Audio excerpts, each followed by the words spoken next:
Okay, we are being recorded. So, okay. So let me go back to my share screen, and then I'm gonna make a couple of announcements before we press on.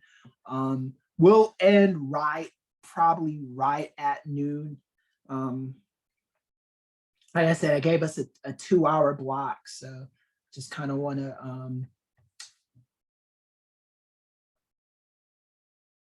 let me screen sharing working. Try one more time. 5, 5, 4, 3, 2, 1, 0. Okay. So before we go any further, always check assignments when you're online. So exam 1, I put February 1st as the due date. So you're going to want to get that done by February the 1st. And then that's what's coming up next. And then you also have this cognitive discussion, not cognitive dissonance, the hidden brain podcast discussion that's due January the 28th. And it'll close on January the 29th, but it's due January the 28th. Don't forget to do either one of these. Those are going to be your next couple things. The week that I give you, the week that the exam is due, I won't have a discussion due that week, okay? So I want you to focus on getting that exam done. Again, after the lectures from both of these videos that I'm posting today, you should have enough to do the exam. All right.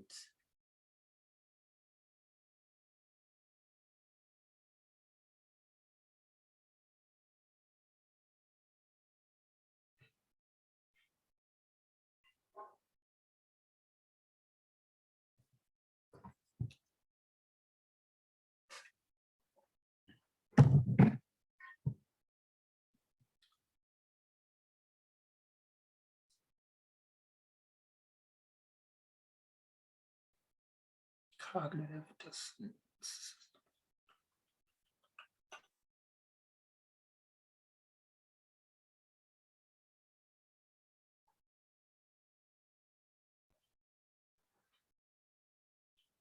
Okay, sorry about that. I'm thinking way too hard over here.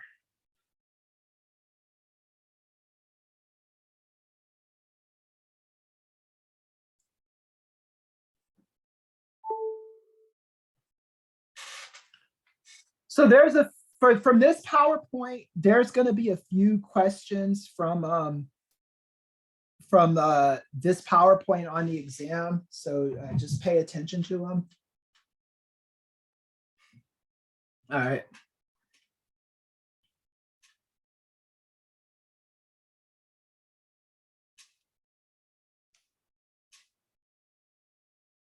So I don't remember who gave me this PowerPoint. This is not a PowerPoint that I created, but somebody gave it to me, but I liked it a lot. So hopefully one day I could give them the credit for this. But politics. So we're talking about power, influence, and authority in this PowerPoint. Politics refers to the use of power and authority to influence organizational outcomes. That's the sheer definition of politics in a generic sense. It means the same thing when we're talking about political science, American government as well, or just world government it means essentially the same thing. All right, so power is the capacity to ensure that outcomes one wishes and to prevent those one does not wish. So that's the definition of power. The capacity to ensure the outcomes one wishes and to prevent those that one does not wish. Influence is the capacity to affect others. And authority is the capacity to give commands, enforce obedience, take action, or make final decisions. So I'm going to go over each one of these I'm going to go over each one of these right now.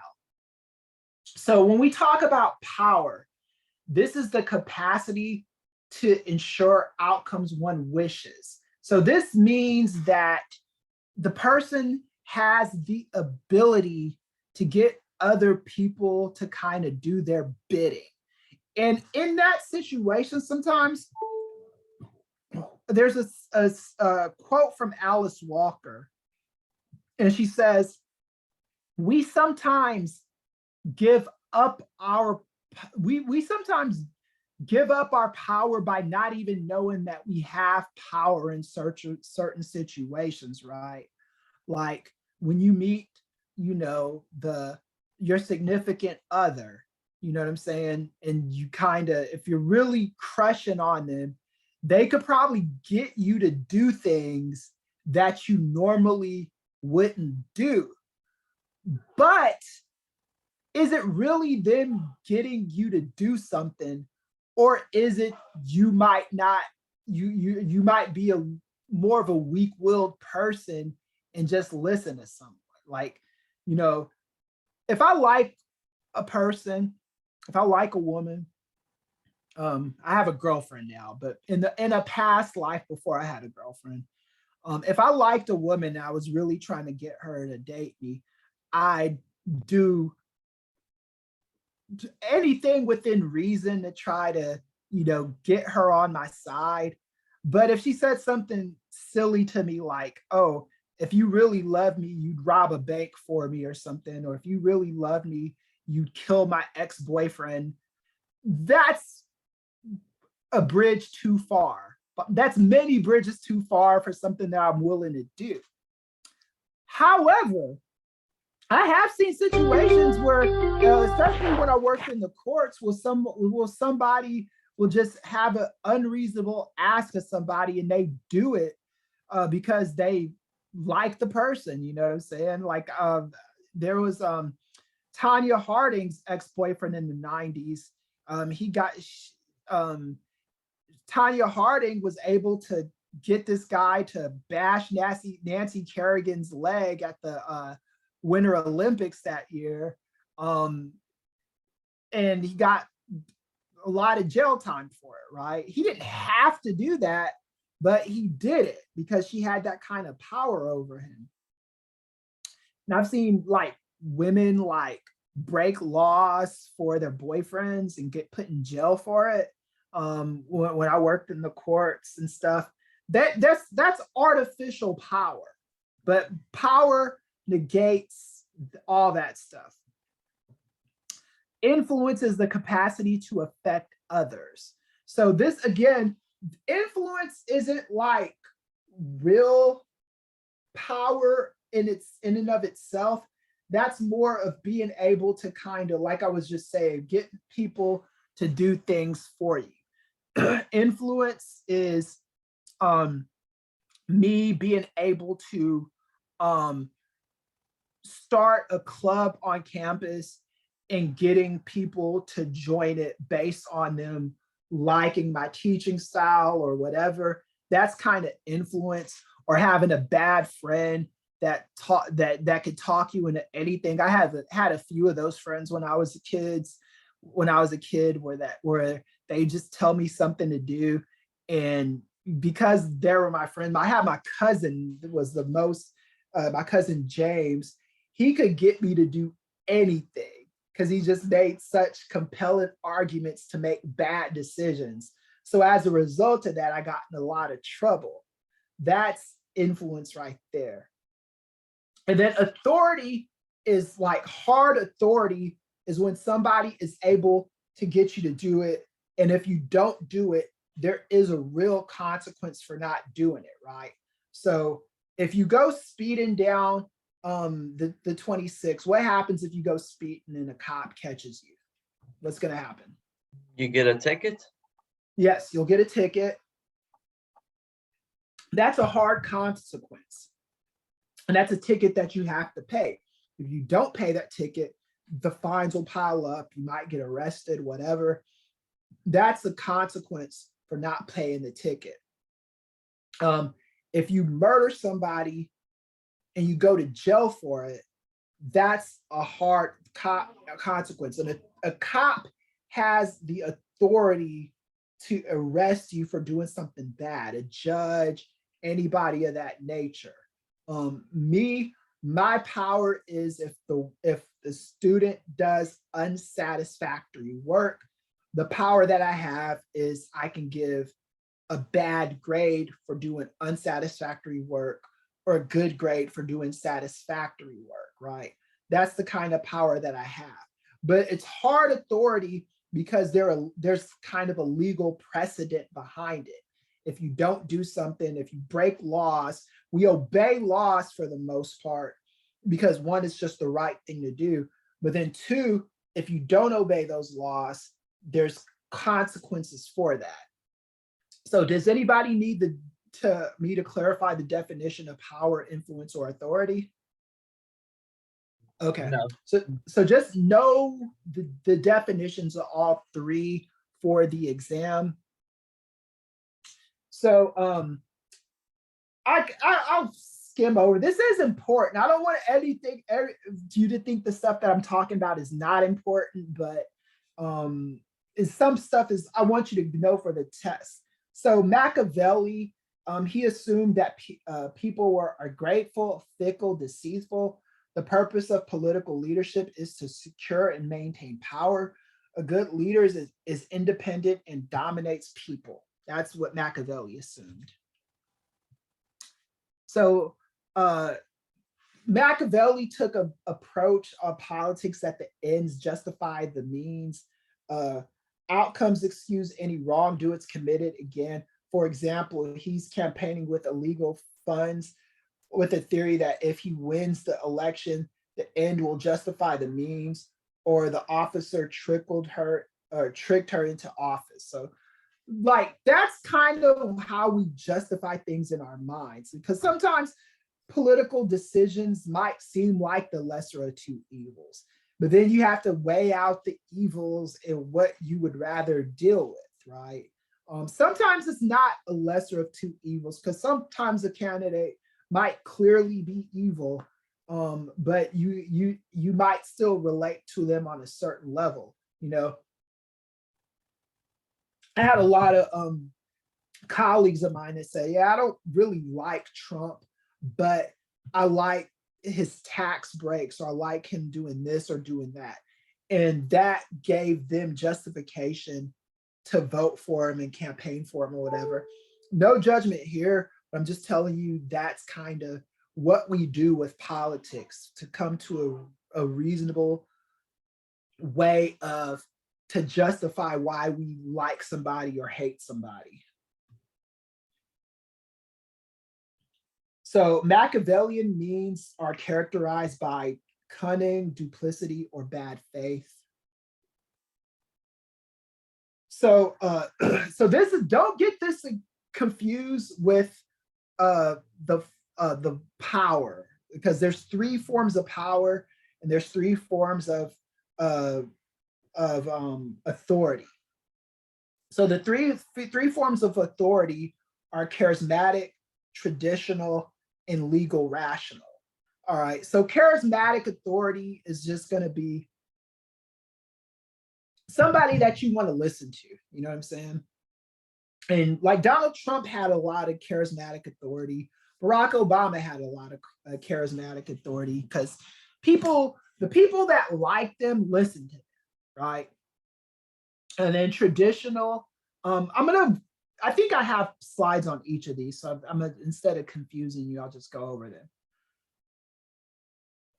The iron cage of rationality, compulsion of fairness. We'll go over that in a second. Changing perspectives on authority, on workers and organizations. A social psychological view of power. Power is not necessarily open coercion, influence, or control. Power is the perception of others that the power wielder could exercise coercion, influence, or control if he or she chose to do so, right? So that's, in a nutshell, what power is. How much power you have is based on how much the power you think you have. Power must be granted. So in any situation like this, where it's not hard power, where it's something like soft power, there's got to, the person who is given the power has to be granted the power. They don't just wake up with the power overnight. You know what I'm saying?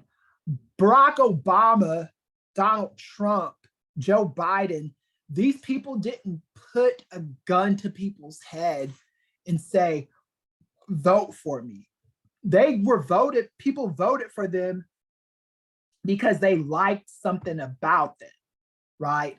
And that's why they were voted for. It's there's little to it's little has to do with them being liked, them being cult of personalities. It's more to do with that than it has to do with them like passing orders that you have to like them, right?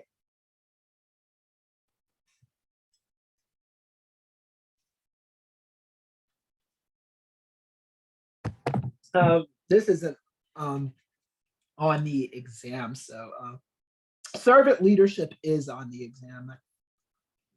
We'll check it out after. If it's on the exam after this lecture, I'll go back to it. Power is the opposite of dependency. Organizations, politicians seek to minimize dependency by seeking prestige, engaging in cooperative strategies, contracting, and co-opting. So when you have power, it's not dependent on much. What it's dependent on is you being able to get people to listen to you.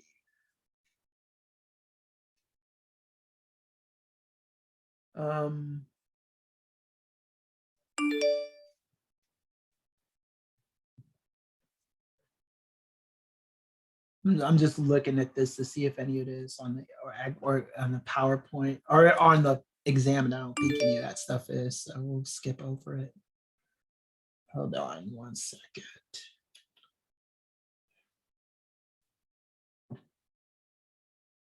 Use of power is, I'm sorry.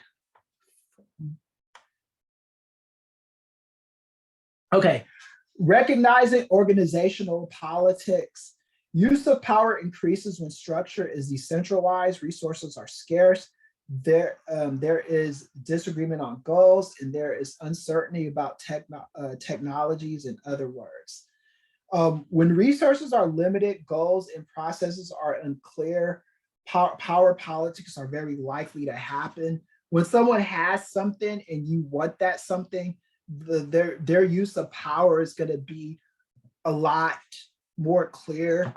You like this woman, she might not necessarily like you back in that way, but you like her. Her power in that situation is going to be great. You like that guy, he doesn't like you back. His power in that situation is going to be a lot greater too, and they could easily take advantage of that power as well. So that's in a relationship aspect. But when we're talking about power as far as like what you want as far as policy concerned, you want abortion illegal, then there are politicians that you can vote on that will make sure that happens. If you want, if you're pro-choice and you want that to be the law, there are politicians you could vote for that make that the case. If you are pro-welfare, there are people that you could vote on. There are places that you can live where it's a lot easier to get welfare than others.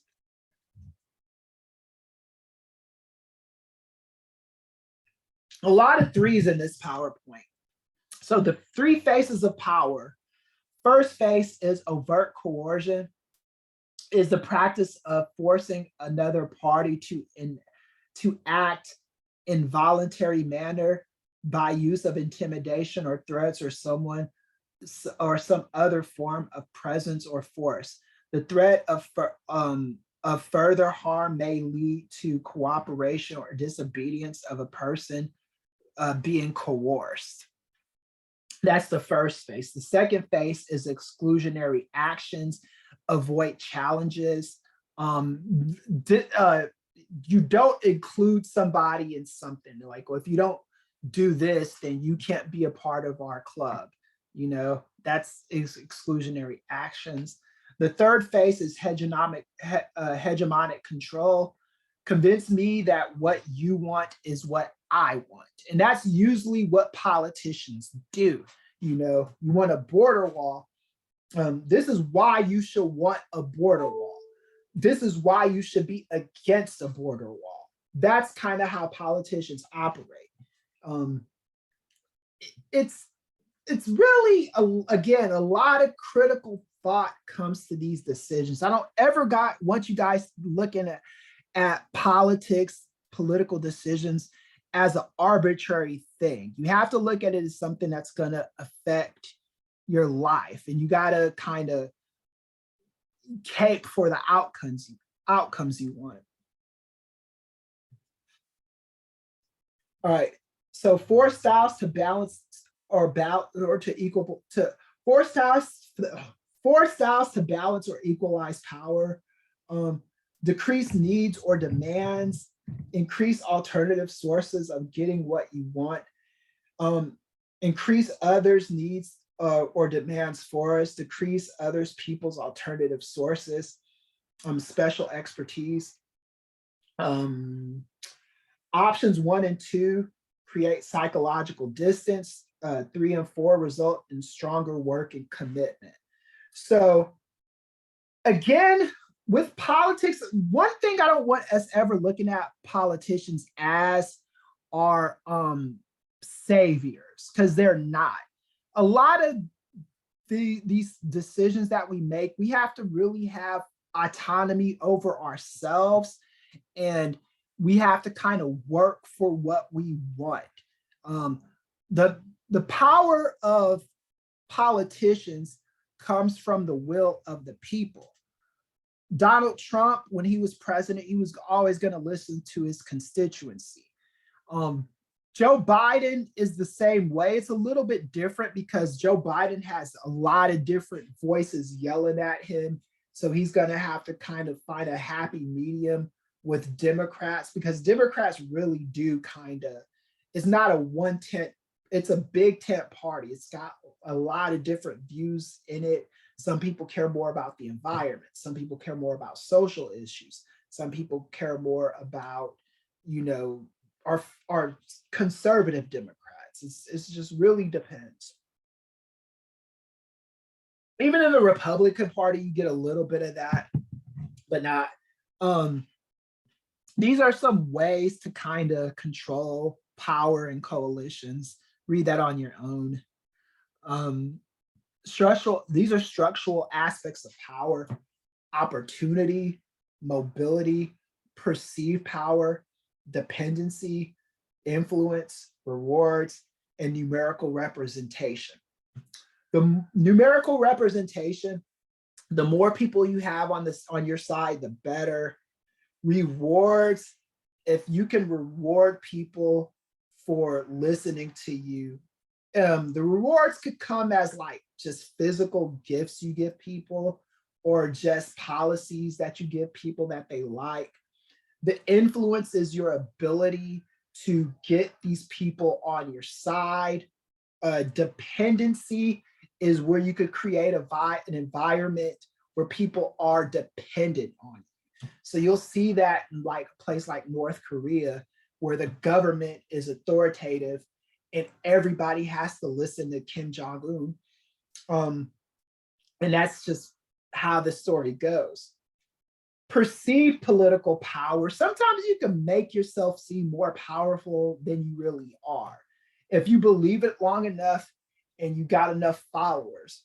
What the internet age has done is it's given everybody a platform.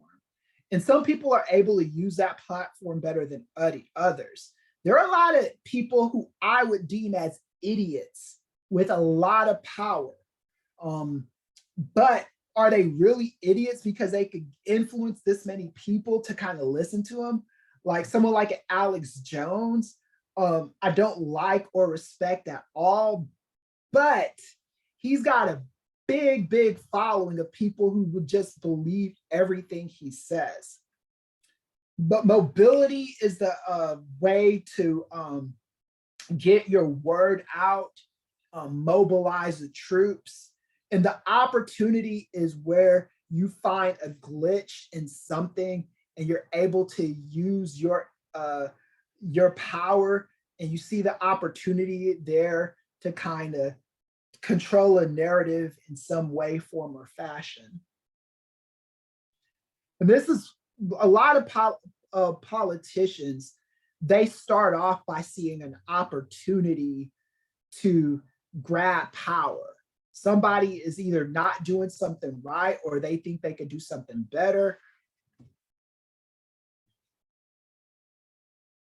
Time is it? All right, so. Power politics helps organizations adapt and interact with the environment appropriately. Managers are dependent upon workers.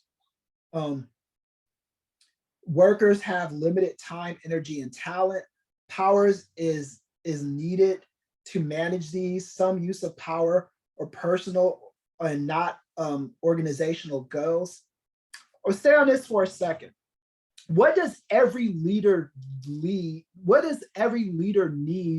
to be an effective leader? What do they need?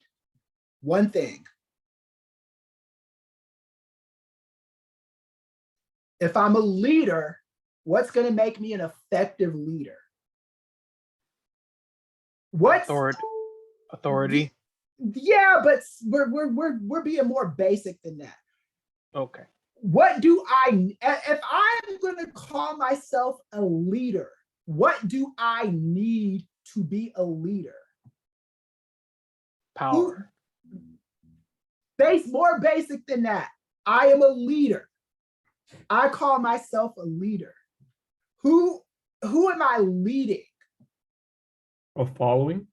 Followers. Yes, we need followers to be effective leaders. So that's kind of what empower what a political leader has to set out to do. That you need followers. It's not just enough to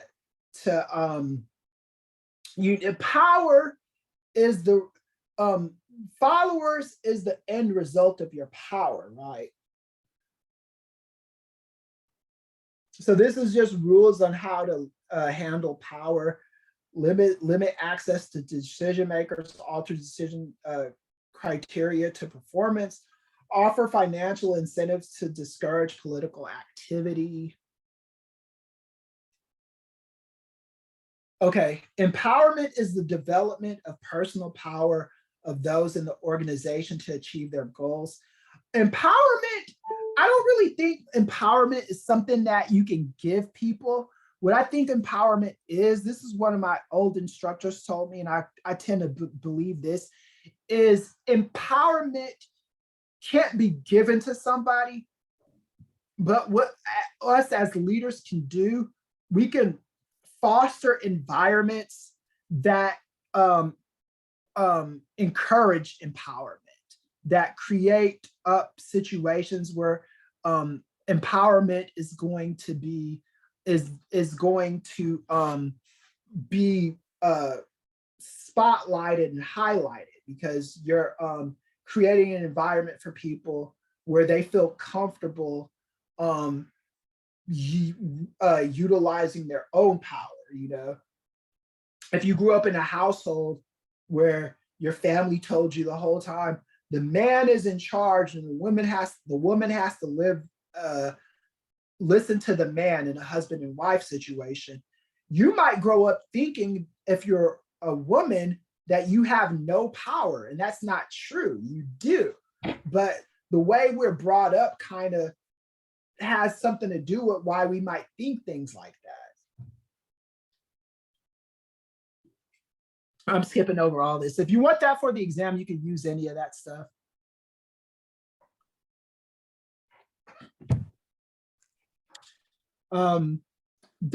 All this stuff on this PowerPoint slide is true too, but for the sake of time, I'm gonna skip over it. Read it. It could help you on the exam. Okay, empowerment cannot be granted, but has to be taken by the individual. These conditions for empowerment can be fostered. So again, it's really not easy to give somebody empowerment. What you can do is create an environment to where people feel comfortable making decisions.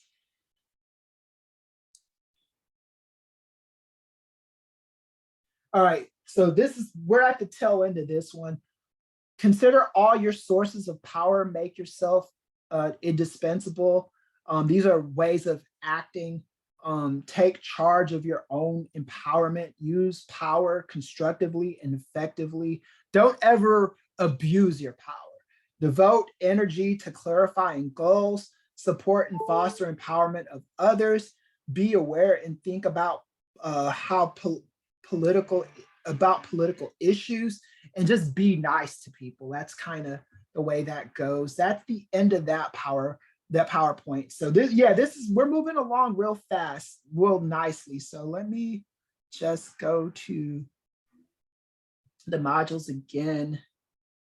You might have to skip some of these, but I'm only, if it's,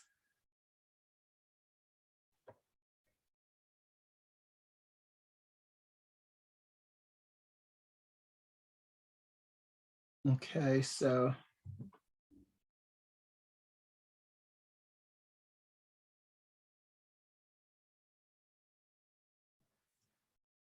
So this PowerPoint right here, these are 8 symptoms of groupthink. I'm just gonna show you this real quick. I don't think I'm gonna give the whole lecture on that, but these are 8 symptoms of groupthink. This is an easy way to find it on the exam. So just look at this, 10 ways to avoid groupthink, all that stuff. Not a long PowerPoint at all. You'll get a lot of useful information from that. But I am going to skip that PowerPoint and go to this groupthink in a workplace PowerPoint. I made this PowerPoint with my friend when I was doing my doctoral studies. And this is a pretty easy PowerPoint to follow. So.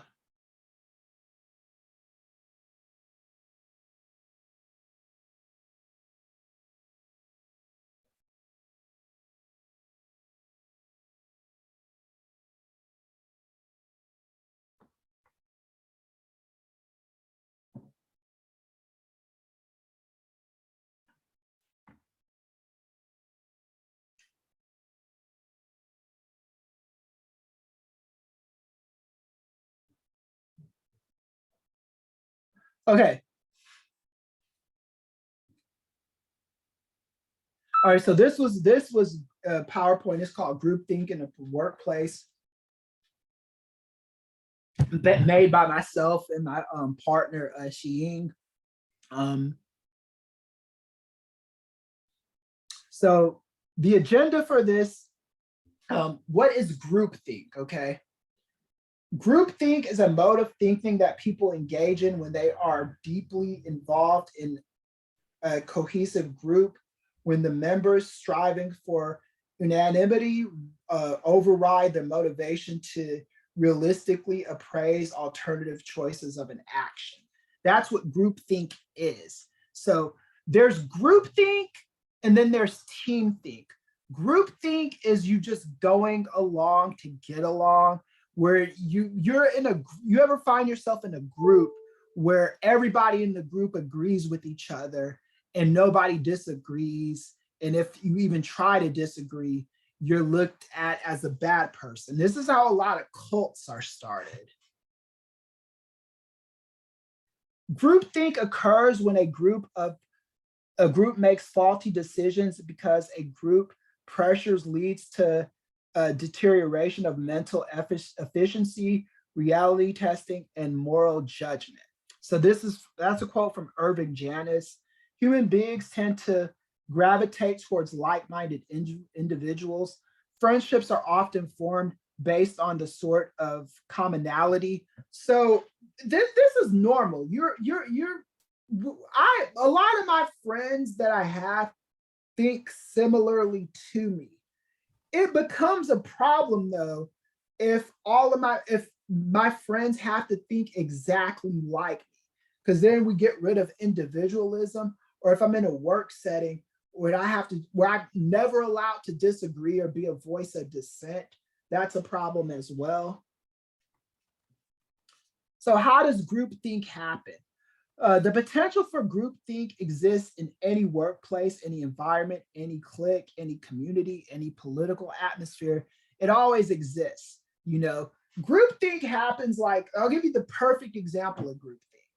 When somebody on January 26, 2021, thought it was a good idea to go to the Capitol building, riot, and trespass and do all kinds of crazy shit that day, and a lot of people got arrested and punished for it, and that's how groupthink could happen. There's nobody there. Nobody was there to say, this might not be a good idea. This potentially could be a bad idea.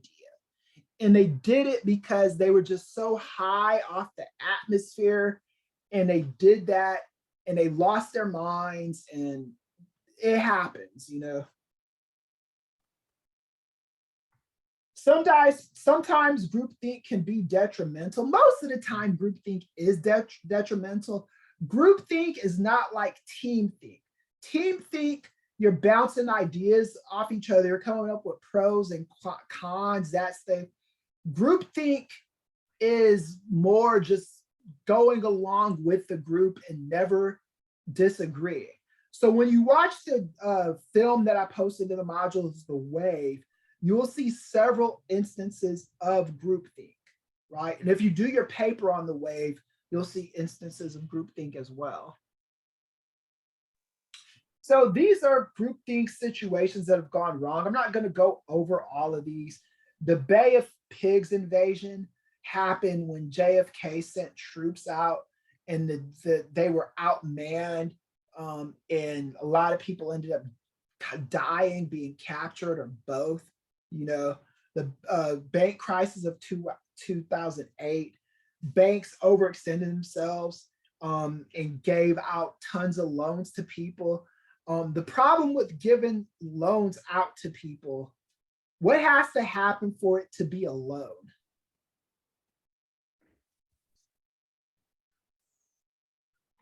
How does a loan work?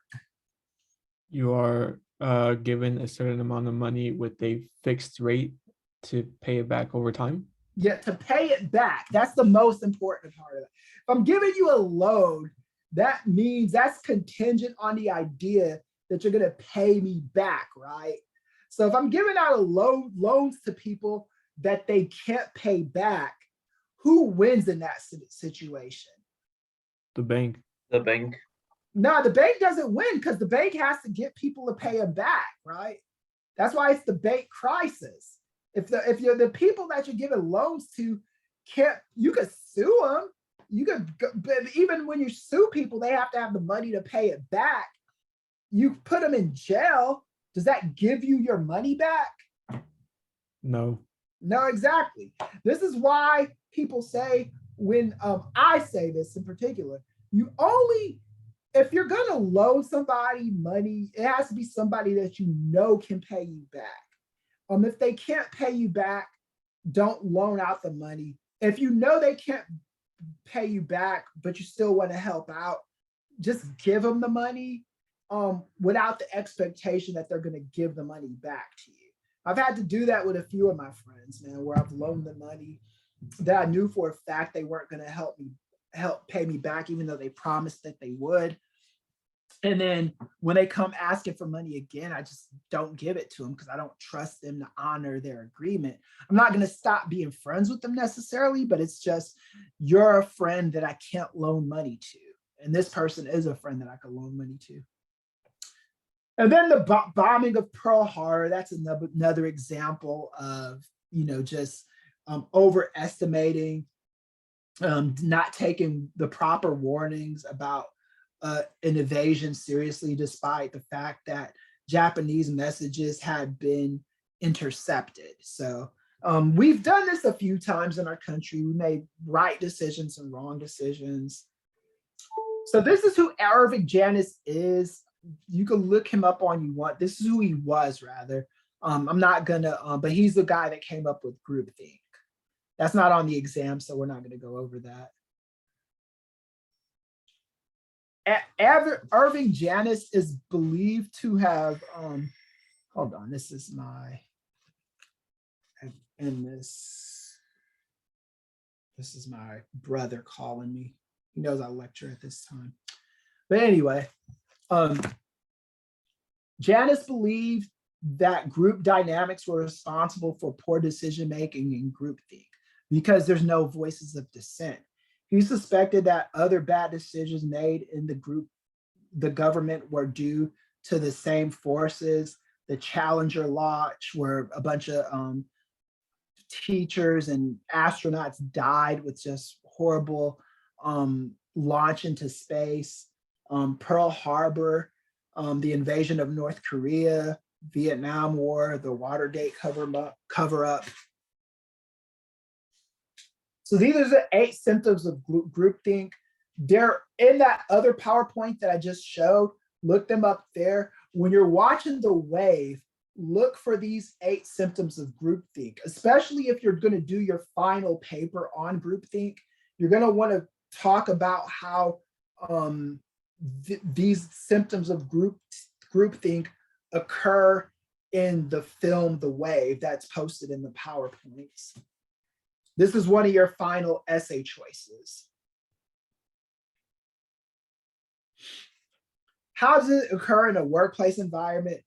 When cohesiveness is high, a shared we feeling, a solidarity and desire to maintain relationships within the group at all costs, no room for voices of dissent. If you tell somebody that if you don't agree with every decision, you are looked at as the enemy. This is not healthy. You always want to encourage voices of dissent and then talk about it and then iron out. Even if the voice of dissent doesn't work, you come up with a way as to how you can possibly make it work. Sound reasoning, something legal preferably. Bring in subject matter expertise. Good SMEs can help dissect a topic at every level. So this kind of goes to what's going on in this country right now with the pandemic and vaccines and stuff like that. So the science behind vaccines, I can effectively call the science legitimate, regardless whether you agree with vaccine mandates or not, or whether you even agree with taking vaccines or not. I could call the science behind vaccines legitimate and not be lying, because all the research has been peer-reviewed. There's been study after study conducted on the vaccines, published in publications that say that the efficacy for the vaccines are there. That's why I can factually say the science behind vaccines are good. Now, that years down the line, that might change, but someone else is going to have to do another study and come up with the reasons why the science isn't good, right? And it's got to be published in a scholarly journal. The easiest way to find out if a doctor is legitimate or not is you could go to like Google Scholar or JSTOR or anything like that, and look at, if you see a doctor on TV and you want to know if it's a legitimate doctor, you could go to JSTOR or you go to Google Scholar, any of those websites, type in their name. And if there's not like a few articles that come up, then they're probably not a legitimate doctor, right? They probably haven't done the research necessary to come up with the sound conclusion. Okay, so that's the end of that PowerPoint. And let me see, I think we might almost be done. Let me just double check real quick. And then thank you guys for sticking with me this long. I'm gonna go over the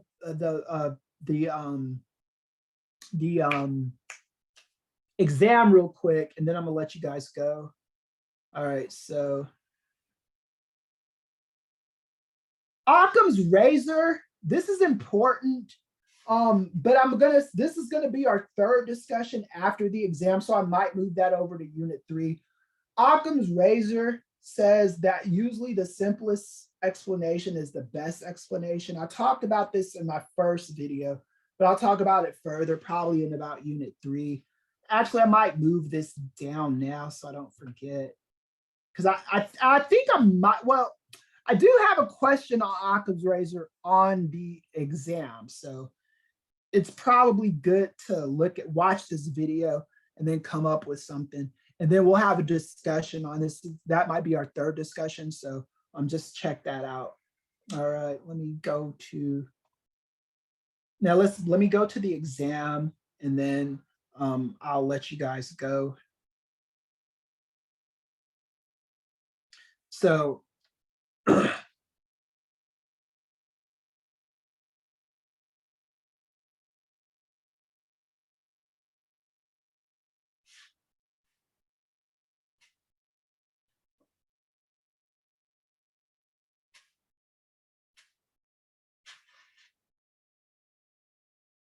okay, so for for your exam 1, the way you're going to submit your exam 1 is you're going to type your answers underneath the question.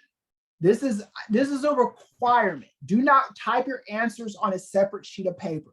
I repeat, do not type your answers on a separate sheet of paper. Type them underneath the question. And it doesn't matter if the question moves over to the next page or whatever, answer them on this sheet of paper. And then you're going to submit them in the assignment. Hold on. So when you after you type in your answer, when you type in your answer right there, type in the answer, and then you're going to move over to the assignment. Wait, hold on. You're going to move over to the assignment called exam 1.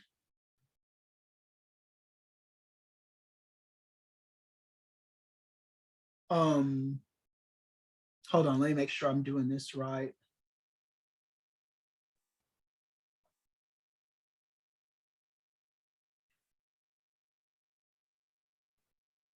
This was going to be a file upload. Let me still go to student view real quick so we can all be looking at the same thing.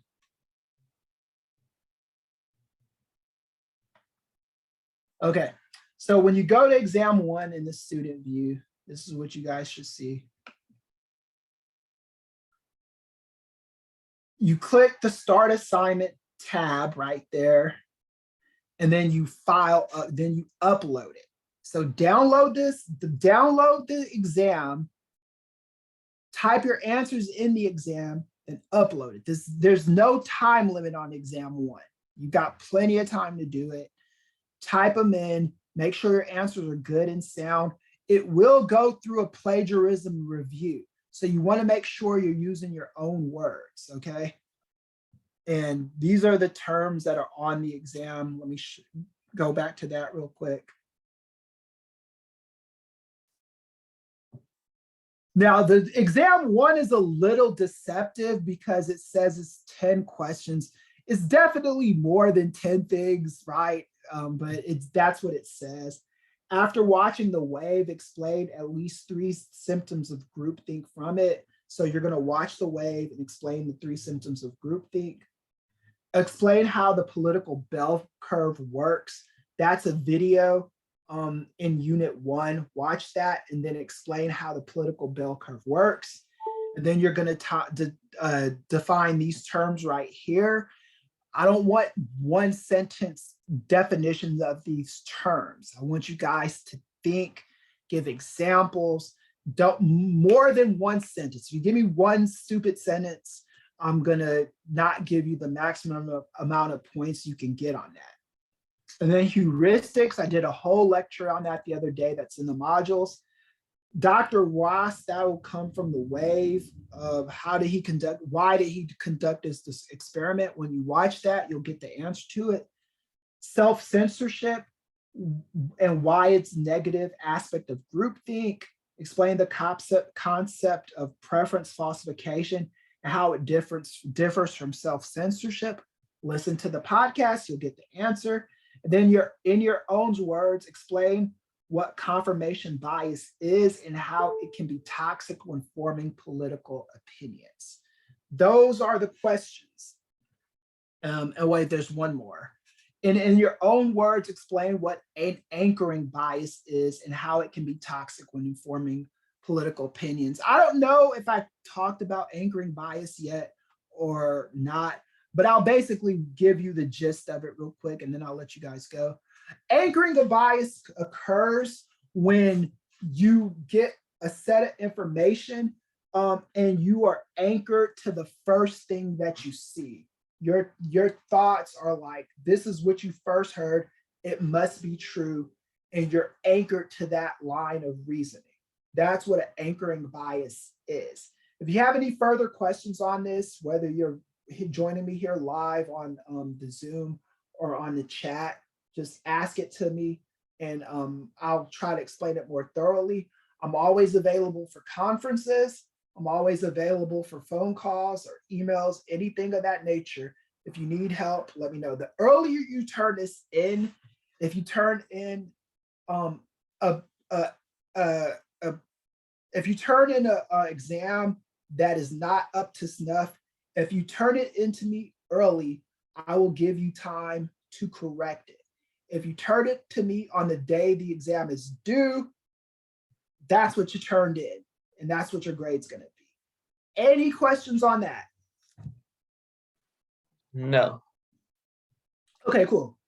So you guys have been an awesome audience. I will do this again next month for our second exam. I'll set aside a 2-hour block to where we could kind of go over the exam, answer any questions that you guys may have.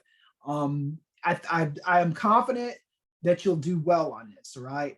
And if you don't do that well on it, if you turn it in early enough, we can make the necessary corrections, all right? So if there's nothing else, you guys are free to go. Enjoy the rest of your day. All right. Thank Thank you. you. I'm out. All right, peace. Actually, Professor, I have a quick question. Professor. Thank you Wait, again, wait. Professor. No problem. What's your question? I noticed that the final exam is in March. So Yeah.